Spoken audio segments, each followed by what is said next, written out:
How does inheritance work in the royal family? Inheritance can be a tricky subject, particularly because it involves all the emotions that come with a death in the family.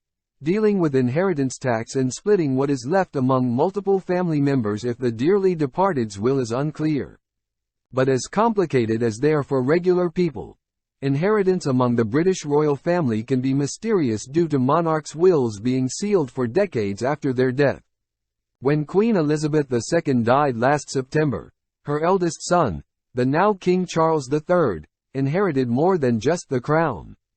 The exact value of how much Charles inherited is unclear, but at least one of the assets he was given is the Queen's private estate, the Duchy of Lancaster, which is valued at more than £650 million.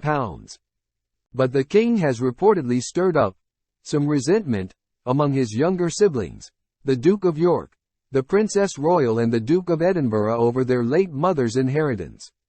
Prince Andrew in particular is said to be in despair that Charles has not shared out the late Queen's inheritance. As a non-working royal, he does not receive handouts from the sovereign grant to cover costs, unlike Princess Anne and Prince Edward. Here's everything you need to know about how inheritance works in the royal family. Who inherits the Queen's wealth?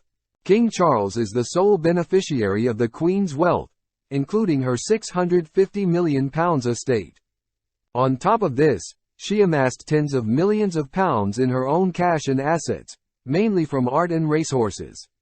While the true value of her wealth is not known, the Sunday Times Rich List estimated in 2011 that her private fortune was £370 million. Why is there only one beneficiary? In 1993, a deal was negotiated between the Crown and John Major's government in 1993 that effectively exempts the monarch from paying inheritance tax.